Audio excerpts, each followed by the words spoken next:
years at Stanford, you absorb all this entrepreneurial culture. I think if you ever spend time, you're here in Silicon Valley, you probably can feel that. But at Stanford, it's even more so. Everyone talks about startups. Everyone talks about ideas. Everyone wants, always talks about NVIDIA and Google and all the big companies that came out of Stanford.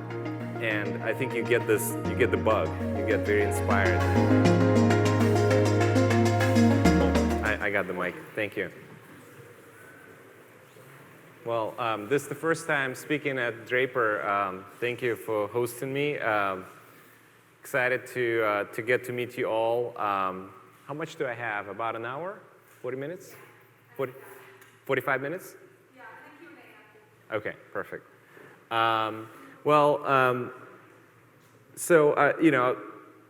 Today I want to share with you my journey.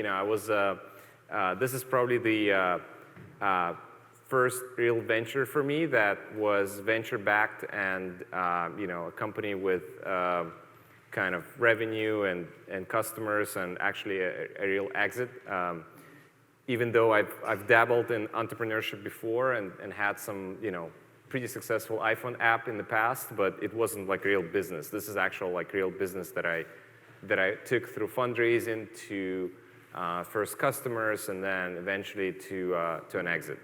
So today I want to share with you my journey, how we started this company, what we went through, kind of the mental mindset that every entrepreneur is going through as you build in your own company. Also give you a little bit of my perspective on now, kind of retrospectively, we're always smarter than at the time when this happened, and so I can give you my perspective on how I look at those things. But first things first, I just want to share a little bit about who I am and where I come from. And so I want to start from, I don't know how many immigrants there are in the audience or people who came from outside of the United States. Maybe raise your hands. Well, you see, that's what I always say. Like a lot of the companies get started by people who come from abroad because I think we I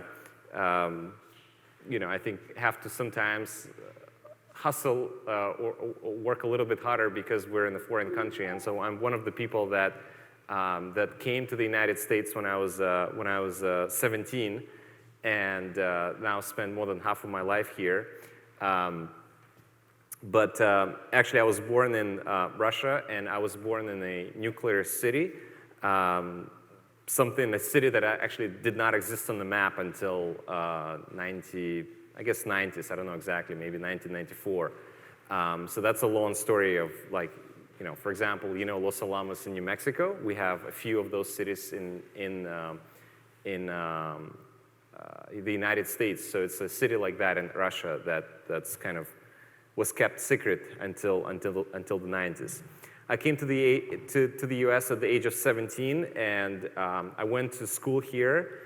I got lucky, and I got a scholarship here to go to school, and I graduated with a BS in computer science. Probably a lot of you here, I would imagine, software engineers, or people who at least develop things or build things on your own. How many of you code or at least have a computer science education? Most of you. I would imagine that quite a few of you, if you build in your own company or aspiring to be entrepreneurs and are in Silicon Valley, are one of those people.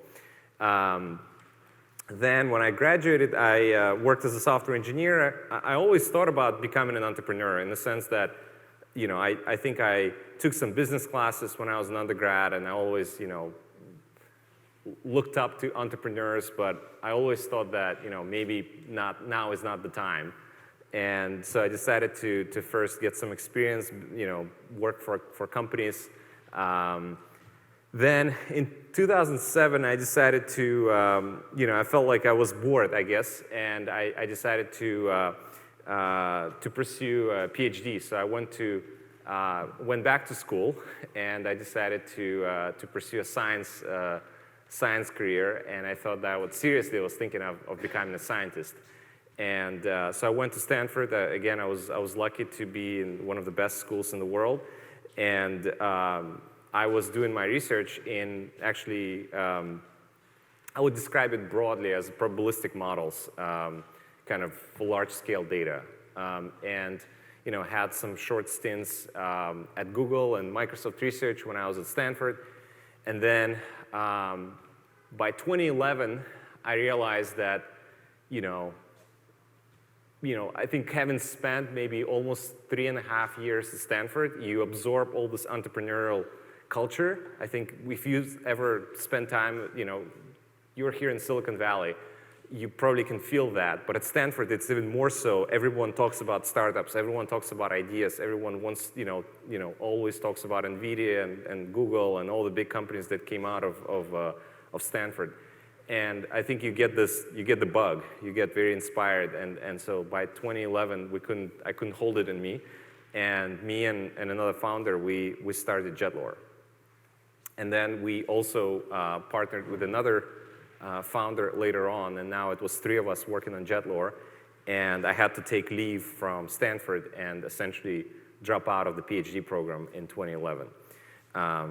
So, I don't have a PhD, but I spent almost 4 years pursuing it and passed the quals and did a lot of research and definitely can relate to anyone who pursued a career in science.